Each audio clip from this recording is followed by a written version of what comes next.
RMC Première. Georges Denony, bonjour. Bonjour. Vous êtes le directeur de l'IRD et à ce titre, l'une des personnalités au cœur du sommet Océania 21 qui a débuté à la CPS hier et qui s'achèvera demain à Lifou. Georges Denony, avant de s'intéresser aux objectifs de cette édition 2015, troisième édition d'Océania 21, quel retour a-t-on sur les deux précédentes ? Elles ont été parfois critiquées. Est-ce que pour vous, elles ont été utiles ? Écoutez, elles ont été utiles puisque nous faisons la troisième édition. Si elle n'avait pas été utile, cette troisième édition n'existerait pas.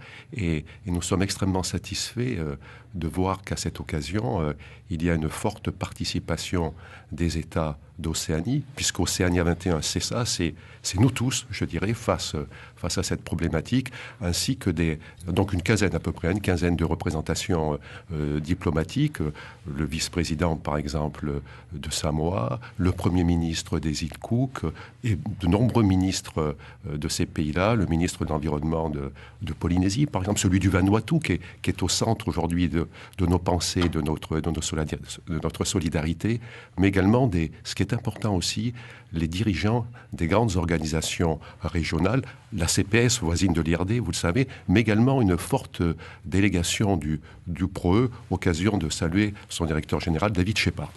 Alors, utile, on le voit diplomatiquement en termes de visibilité. Concrètement, 2014 avait donné lieu à une liste de 58 engagements, recommandations à l'issue de cette Océania 21. Est-ce qu'il y en a tout simplement qui ont vu le jour ? Qu'est-ce qui a bougé ?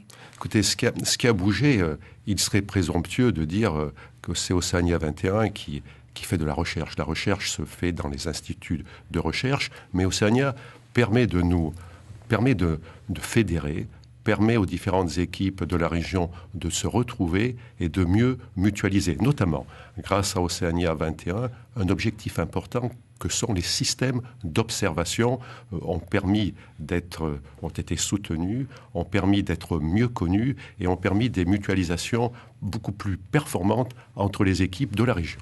Alors justement, il y avait un objectif très précis dans ce domaine-là, de la mutualisation, sur finalement la modélisation de l'évolution climatique à notre échelle de l'Océanie. Est-ce que là, il y a en effet des progrès, des stratégies communes et des outils communs entre les différents instituts de recherche ? Oui, il y a des stratégies communes et si vous voulez, ces stratégies sont extrêmement riches et diversifiées au niveau de la région.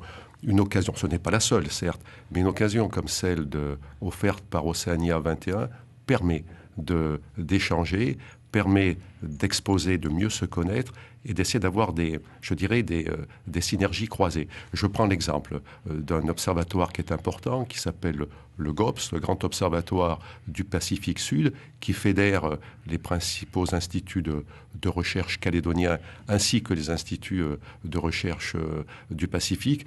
Là, c'est l'occasion justement d'échanger et de dessiner, de tracer des lignes d'avenir durables. Parce que l'observation doit être durable sur le long terme. Et c'est ce qu'il manque aujourd'hui à la recherche pour pouvoir réellement, orienter, analyser, poser des diagnostics, plus certains sur cette dynamique. Alors, modéliser, comme vous me dites, aujourd'hui, c'est compliqué parce que pour pouvoir modéliser, il faut avoir stocké une quantité de données importante. On dispose de données aujourd'hui, mais pas suffisamment pour affiner des modèles aussi fins que nous souhaiterions. 258, le standard est ouvert si vous aussi vous voulez poser vos questions à Georges Denony, le directeur de l'IRD, notre invité ce matin. Alors l'objectif affiché de cette édition 2015, c'est finalement de porter la voix des États insulaires de l'Océanie, du Pacifique à Paris en décembre, lors de la conférence mondiale sur le climat, la COP21. Qu'est-ce qu'Océania 21 veut dire au monde ? Écoutez, déjà, Océania 21 veut dire au monde, nous existons. Vous savez, nous le ressentons tous, si nous sommes dans cette région, sur ce territoire de Nouvelle-Calédonie, c'est parce que nous sommes des passionnés, nous avons l'Océanie au fond du cœur. Ça, c'est notre point de vue à nous. Mais pour le reste du monde, nous sommes certainement un endroit de la planète peut-être certainement isolé et mal connu. Aujourd'hui, l'intérêt d'Océania c'est de se retrouver, c'est de s'unir et ensemble d'être forts pour porter un message vers les autres partenaires, vers les autres pays de la planète. Et la COP21 offre, je dirais, cette occasion-là. Mais Georges Denony, on le voit, l'actualité nous le rappelle encore aujourd'hui avec le Népal, finalement des catastrophes naturelles, des populations vulnérables, en danger. Il y en a partout dans le monde.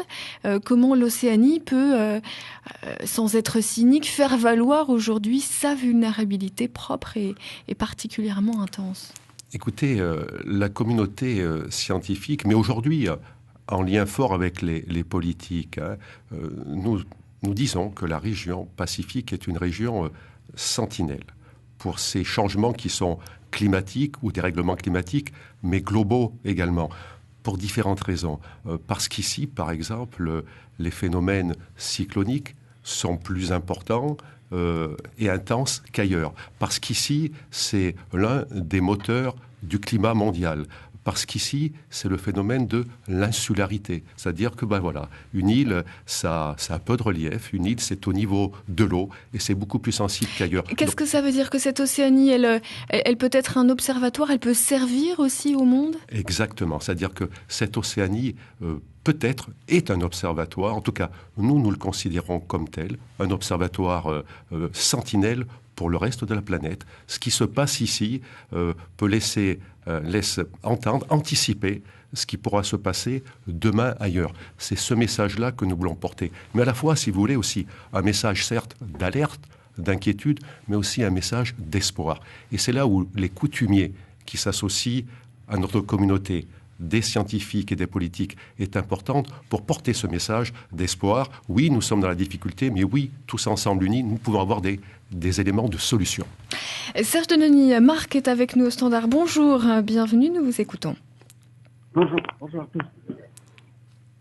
Allez-y. Une question qui ne concerne pas le sujet actuel, c'est la pollution. Votre avis sur l'usine à charbon de Doniambour qui va se faire bientôt? Merci Marc pour votre question. Georges Denony, j'allais bien sûr vous la poser en marge de ce sommet. Ça n'a pas échappé donc à notre auditeur. EPLP a manifesté, profitant justement de la présence de beaucoup de responsables politiques de la région contre la centrale à charbon de la SLN.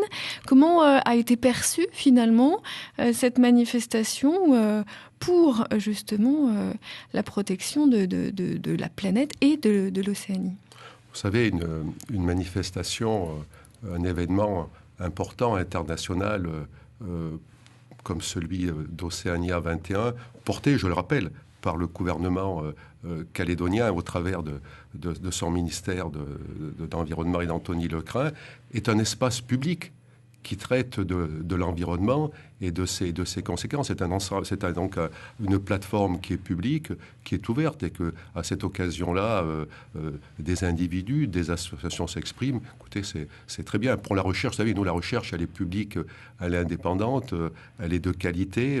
Nous offrons des données. Après, écoutez, c'est aux politiques de les utiliser pour le mieux. Et est-ce que c'est le cas aujourd'hui ? Oui, écoutez, en tout cas, en Calédonie, c'est le cas, parce que je pense que c'est un élément qui est extrêmement fédérateur. La Calédonie, nous le savons, est un hotspot remarquable de biodiversité terrestre et marine.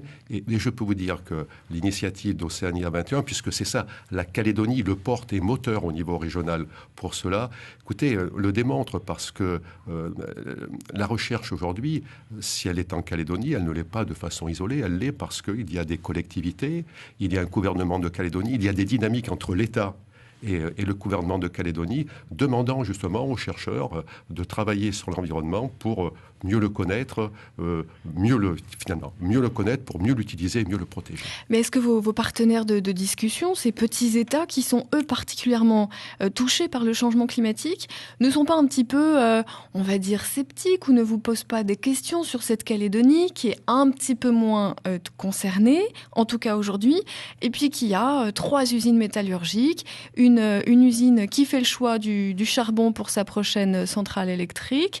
Est-ce qu'il n'y a pas là quand même un débat interne ? Écoutez, non, ce débat interne n'a pas lieu, parce que je pense qu'il est dépassé, ou il n'est pas pris, enfin, disons, il n'est pas à l'origine de débat entre les participants. Pour quelle raison? Parce que finalement, la Calédonie assume totalement, je dirais, ces contrastes-là. Ce n'est pas parce que, d'une part, il y a des obligations, des nécessités économiques, que par ailleurs on ne puisse pas avoir le développement d'une stratégie environnementale.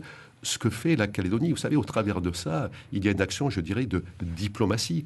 On pourrait parler de diplomatie environnementale. Mais est-ce que cette diplomatie environnementale ne passe pas finalement par une exemplarité dans ses choix économiques et environnementaux? Oui, mais je pense que de ce point de vue-là, écoutez, c'est un autre débat qui est beaucoup plus complexe, certes, mais je pense que la Nouvelle-Calédonie et les acteurs de l'économie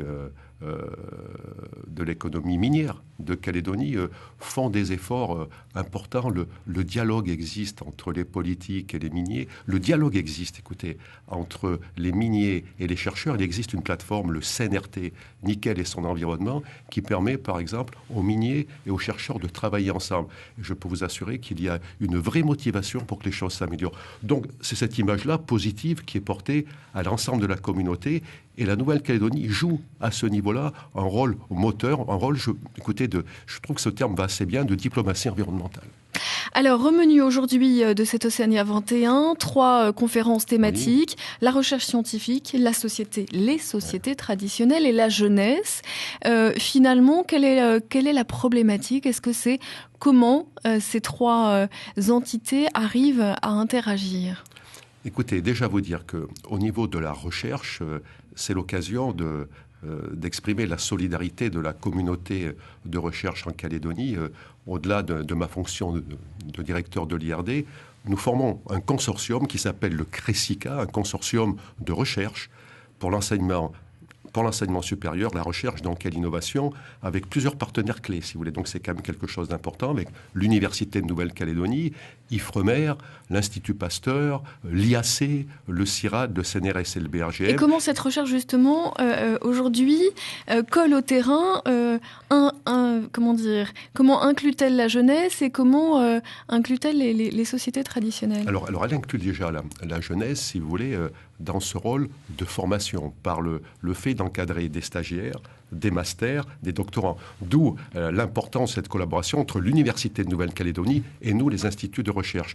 Et puis elle s'adresse naturellement à la jeunesse, si vous voulez. Le message aujourd'hui, il est pour les générations futures. C'est là où la coutume et les coutumiers jouent un rôle essentiel. Parce que vous comprendrez que je suis passionné, je suis ambitieux, nous sommes ambitieux, mais nous sommes réalistes. Arriver à façonner cette plateforme entre des politiques, des chercheurs, y intégrer la jeunesse au centre de notre action, ce n'est pas évident. Et c'est là où la coutume, par ses traditions, par sa sagesse, par ses capacités à la concertation, je dirais dans les fondements de la coutume, par son attachement à l'environnement, est pour nous un élément de fédérateur et elle nous trace les lignes, les perspectives de résultats ou de pistes de travail concrètes pour demain.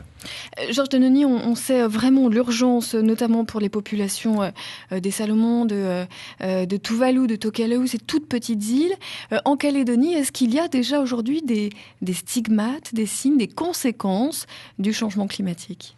Oui, les conséquences existent, elles sont avérées, elles sont ponctuelles parfois, elles n'ont pas pour l'instant, et par chance, causé de drames humains, mais elles causent des problèmes, je dirais, physiques, matériels de plus en plus importants. Par exemple? Un exemple, écoutez, c'est l'érosion littorale. On assiste aujourd'hui à une évolution de ce littoral. Les plages s'érodent, les falaises s'écroulent dans la mer, et là, c'est un véritable indicateur d'une évolution du littoral. Est-ce dû au changement climatique?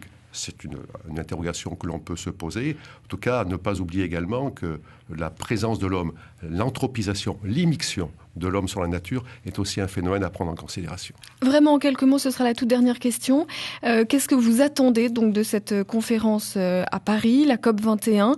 Est-ce que finalement, c'est juste plus de moyens? Écoutez, déjà plus de moyens, c'est déjà quelque chose d'important parce que lutter contre l'attaque, c'est un combat qui nécessite des moyens financiers. Donc ça fait partie également de l'action. Donc écoutez, l'important c'est que grâce à Océania 21, grâce à ce leadership, cette animation de la Nouvelle-Calédonie, c'est pouvoir porter cette déclaration. C'est la déclaration de Lifou, montrer que la région Pacifique fait partie de la planète, fait partie, et cette région sentinelle, exemple dont nous parlions auparavant, et qu'il est important que la région Pacifique soit incluse dans les négociations mondiales de la COP21. Georges Denony, directeur de l'IRD, merci d'avoir été notre invité ce matin.